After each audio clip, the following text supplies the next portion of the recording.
Umunsi wa 12. Gushimangira ubucuti bwawe n'Imana. Ubucuti bwayo yabubikiye abakiranutsi. Imigani 3:32. Mwegera Imana nayo izabegera. Yakobo igice cya 4:8. Urugero rw'ubucuti bwawe n'Imana ni wowe ruhitamo.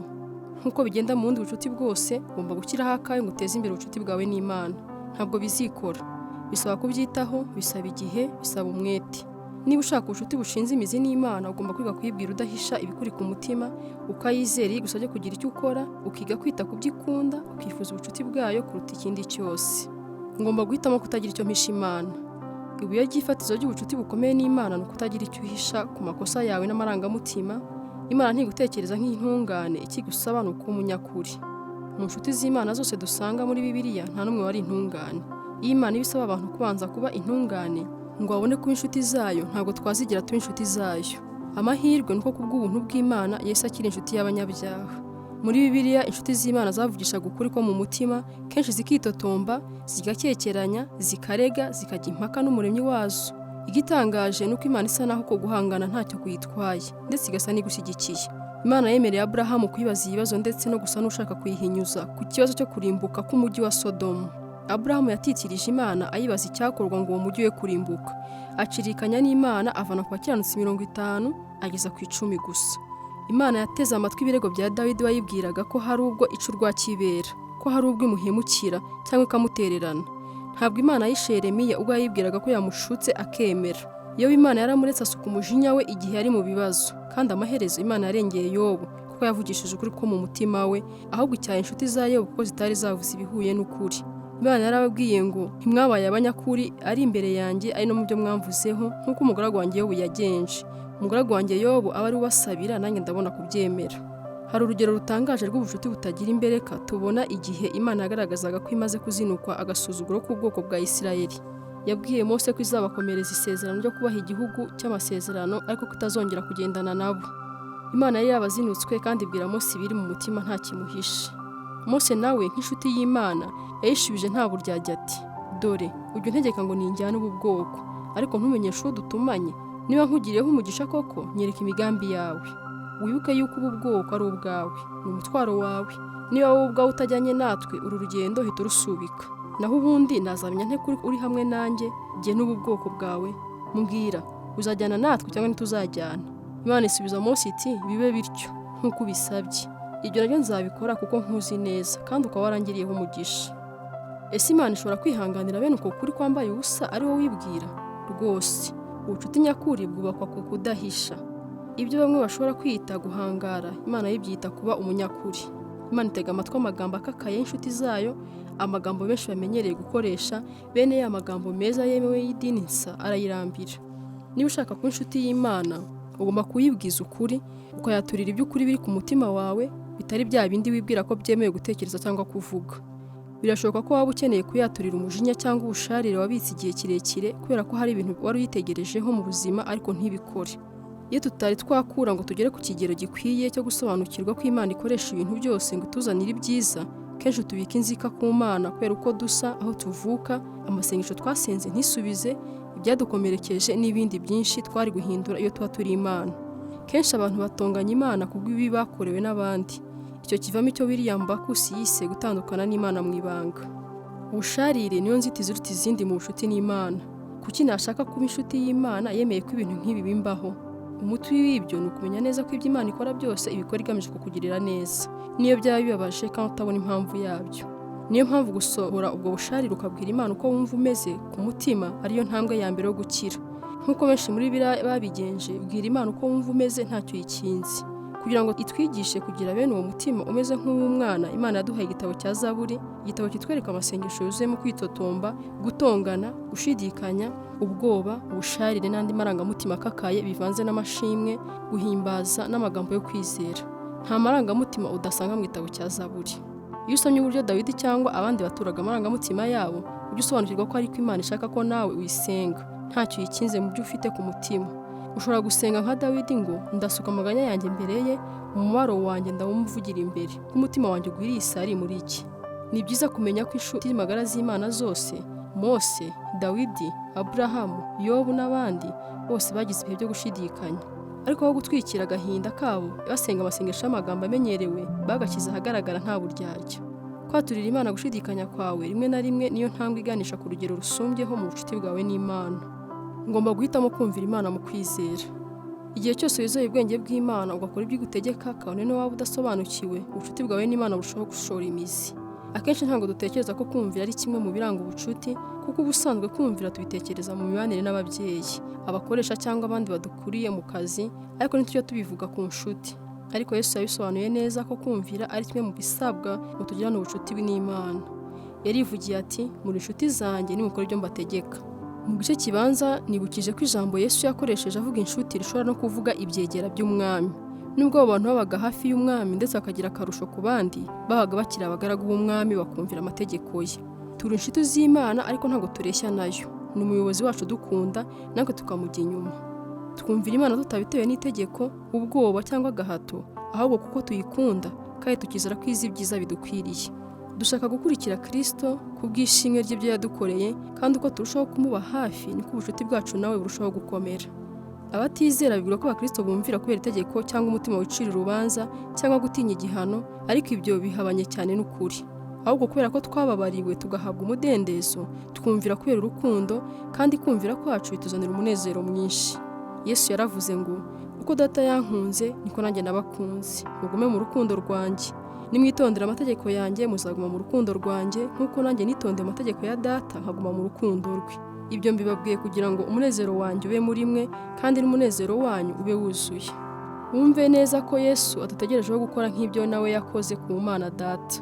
Ubusabane afitanye n'Imana Data nicyo cyitegererezo cy'ubucuti tugomba kugirana nawe. Yesu yakoze ibyo Imana Data yamusabye gukora byose abitewe n'urukundo. Ubucuti nyakuri ntabwo budamarara, burakora. Iyo Yesu adusaba gukunda abandi, gufasha abakene, gusangira n'abandi ibyo dufite, kurinda ubugingo bwacu bugahora bwera, kubabarira, kuzana abandi aho ari, urukundo nirwo ruduhata kubikora. Kenshi twumva batubwira ko tugomba kugerageza gukorera Imana ibintu bihambaye. Nyamara Imana inyurwa kurutaho iyo twemeye gukora utuntu tworoheje bwo kumvira kuvuye mu rukundo.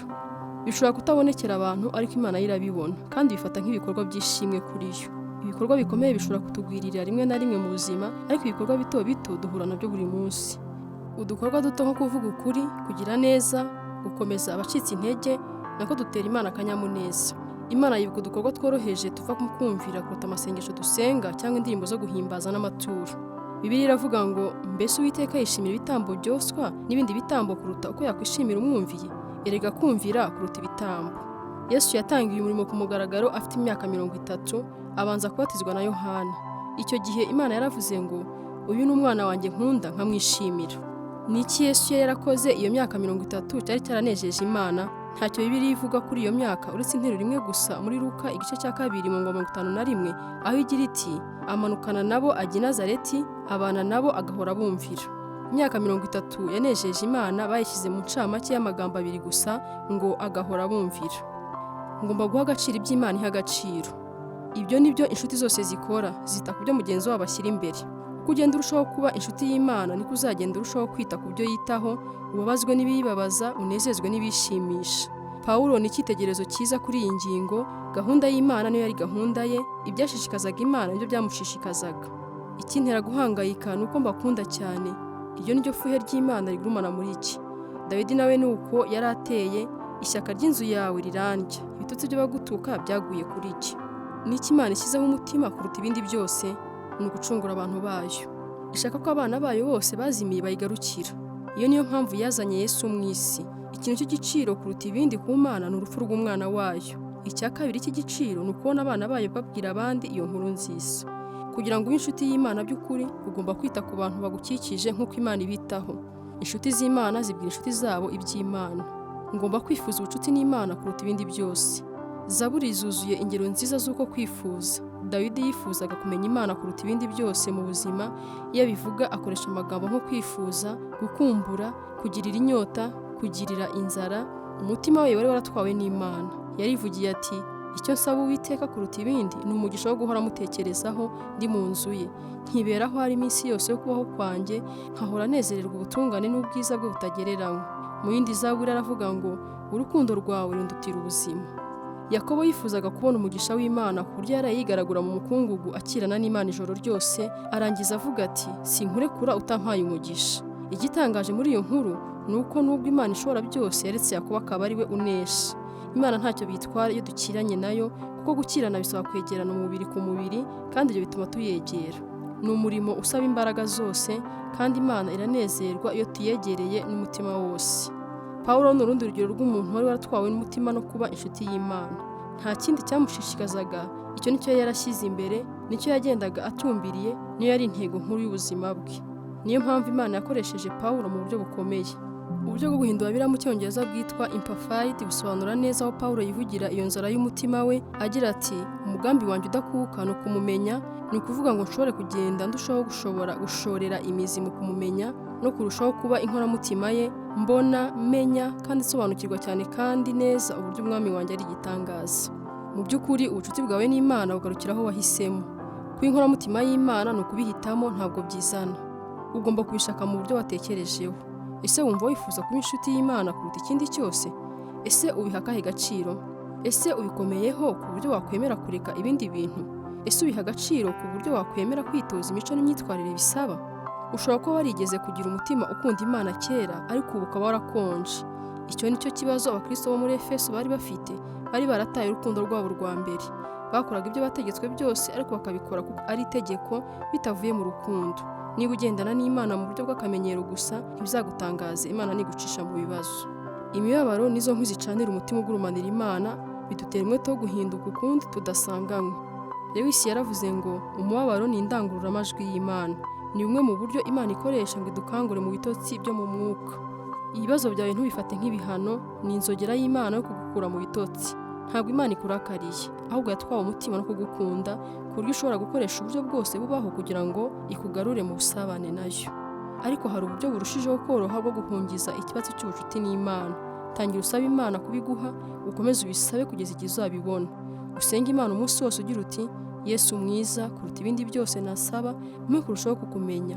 Imana yabwiye abanyagano bari i Babiloni ngo nimunshaka mubikwe ku mutima kandi mukabyifuza kuruta ikindi cyose, nanjye nzakora uko nshoboye ngo mumbone.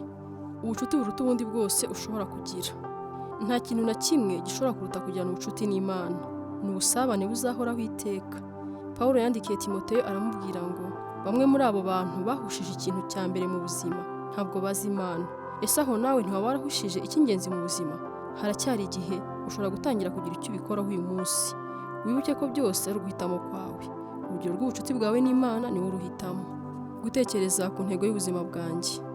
Ingingo yo kuzirikana. Urugero rwo kwegera Imana kwanjye ni uruhitamo. Umurongo wo gufata mu mutwe.